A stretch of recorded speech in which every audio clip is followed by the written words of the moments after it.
França revolucionária, a sexta cabeça da besta de Apocalipse 17. Razões para considerarmos essa possibilidade. Eu sou Paulo de Lima e falo daqui da zona rural da cidade de Macarani, sudoeste da Bahia. Eu te convido a me acompanhar nessas considerações.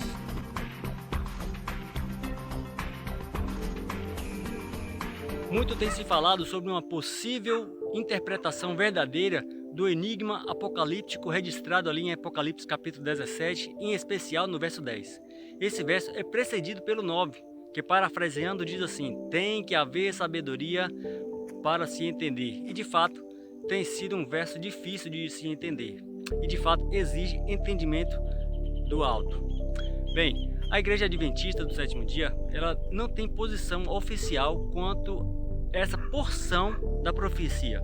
E a gente vê isso na declaração do erudito, representante da igreja, ao comentar esse verso e as questões aí que envolve lá no Comentário Bíblico Adventista no volume 7. Apesar disso, nós temos uma boa alternativa circulante aí entre nós já há algum tempo, considerando a interpretação dos 7 reis como sendo 7 impérios mundiais que oprimiram o povo de Deus de alguma forma aí ao longo das eras. A começar pelo Egito de José, da época de José, a Síria do tempo de Jonas e Babilônia do tempo aí de Daniel, enfim. Por isso, nesse vídeo eu vou apresentar alguns argumentos para considerarmos a França em seu período revolucionário mundial como uma das 7 cabeças aí da besta de Apocalipse 17, a começar por Babilônia e não por Egito. O texto em questão diz assim, Apocalipse 17, de 9 a 11. Aqui há sentido que tem sabedoria. As 7 cabeças são 7 montes sobre os quais a mulher está sentada. Verso 10. E são também 7 reis. 5 já caíram. Um existe e outro ainda não é vindo. E quando vier, convém que dure pouco tempo. Verso 11. E a besta que era e já não é também o 8º rei. E é do 7 e vai à perdição. Para início dos esclarecimentos, nós podemos excluir de imediato a possibilidade de esses 7 reis serem 7 papas ou 7 césares de Roma Imperial. Ou mesmo restringir aí a mulher montada na besta como sendo o catolicismo romano.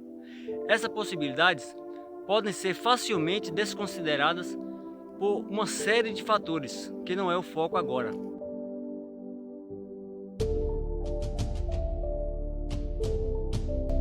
Bem, vamos começar por excluir Egito e a Síria dessa equação profética, apesar da relevância passada da nação egípcia entre o povo de Deus.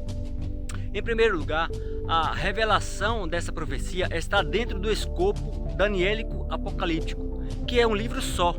Um é a profecia, o outro é a revelação. Um contém a profecia selada em tempos muito distantes e o outro a abertura do selo para a compreensão por estar no tempo do fim. Daniel 2, como esboço primário da revelação ou esqueleto aí da estrutura profética, apresenta os impérios mundiais sucessivos, ou seja, historicista. Lá apresenta claramente a sucessão de influenciadores desse mundo tenebroso a partir de Babilônia, como marco inicial, como cabeça de ouro, não havendo nenhum elemento que possa ser considerado símbolo de algo anterior a ela. Então fica a pergunta: por que considerarmos Egito se a profecia indica claramente Babilônia? Mas se começarmos a contagem por Babilônia, conforme Daniel 2, Daniel 7 nos indica, então existe a possibilidade de considerarmos a França revolucionária nessa equação matemático-profética. Uma segunda razão para considerarmos a França em seu período revolucionário como uma das cabeças da besta de Apocalipse 17, dentro aí da ideia de começarmos a contagem a partir de Babilônia, é a natureza dos cativeiros. Exatamente, a natureza dos cativeiros. Perceba que o cativeiro egípcio é totalmente diferente dos demais cativeiros. Em relação ao cativeiro egípcio, o povo de Deus foi até o Egito em caravana a convite de José, quando este ainda era governador, e depois de um certo tempo, tornou-se escravo, cativo. Já os demais cativos, ou os demais cativeiros, o povo de Deus é levado à força e imediatamente são considerados escravos. Percebe a diferença? Daí, mais uma boa razão para considerarmos a Babilônia como sendo o início da profecia e a possibilidade de a França fazer parte dessa sequência. Uma terceira razão para considerarmos aí a possibilidade de a França estar mencionada aí em Apocalipse 17 é a relação de Daniel 7 com Apocalipse 13.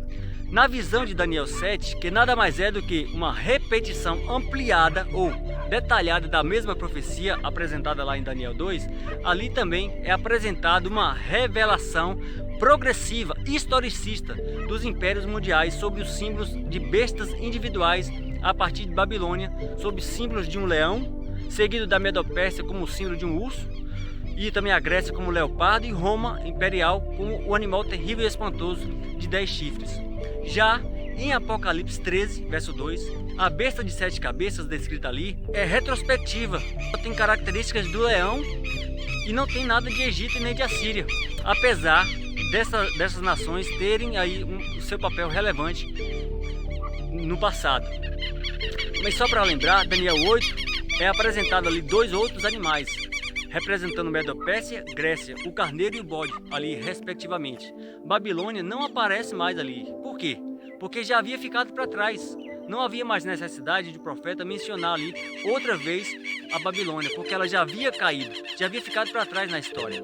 E olha só que interessante. Nesse sentido, em Apocalipse 13, na época de João, tanto Egito como a Síria, como a própria Babilônia, como a própria Medopérsia e a Grécia também já haviam ficado para trás. Porém, o profeta faz questão de fazer menção a símbolos que identificam Babilônia, Medopérsia, Grécia, enfim. Qual a conclusão que nós chegamos através de tudo isso?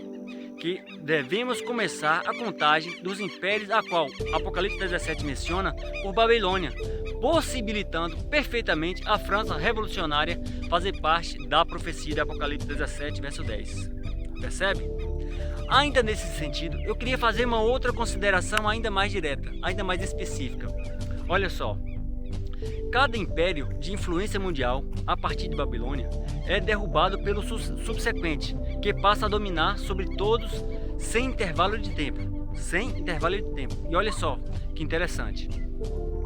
Cada império é representado em algum momento na Bíblia por uma besta fera, individualmente. Assim, Babilônia, o leão, lá de Daniel 7, é sucedido pela Medopérsia, o urso, que é sucedido pela Grécia, o leopardo, que é sucedido por Roma, o animal terrível e espantoso, que por sua vez é sucedido pelo papado, o chifre pequeno que tornou-se grande, ou ainda um componente marcante da besta que sobe do mar, lá de Apocalipse 13, verso 1 até o 11. O papado, por sua vez, foi sucedido imediatamente na linha historicista pela França, em seu auge revolucionário, que é representado na história bíblica como a besta que sobe do abismo, descrita lá em Apocalipse 11, versículo 7. Isso mesmo, a besta que sobe do abismo é uma referência direta à França revolucionária em sua marcante participação aí no período profético da história. E a França, ou esse movimento que a França levantou, será sucedida pela única besta que ainda falta se manifestar no cenário mundial quando começar a falar como dragão através das suas câmaras legislativas. E qual é essa besta?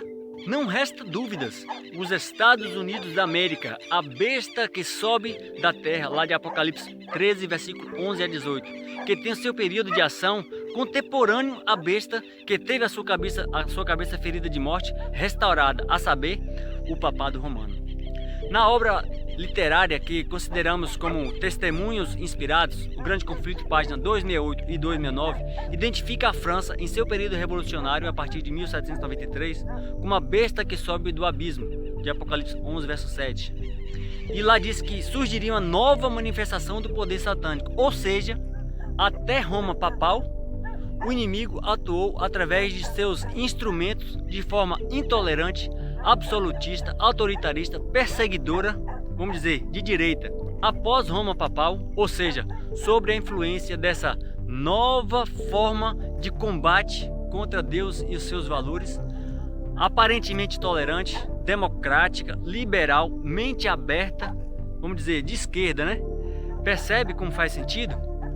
Bom, admitir a França revolucionária e suas filosofias a partir dali confirma a forma historicista de se interpretar aí as profecias bíblicas. Por quê? Porque apresenta a sucessão de poderes influenciador desse mundo tenebroso e corrompido de forma aí ininterrupta.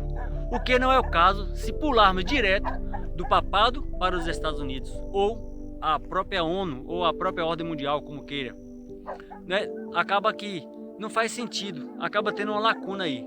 Enfim, quando o texto diz 5 já caíram, está dizendo de Babilônia, Medopérsia, Grécia, Roma Imperial, Roma Papal. Um existe. Esses são as ideologias liberais tendenciosas a partir da Revolução Francesa, as quais temos sentido aí os efeitos até os dias de hoje.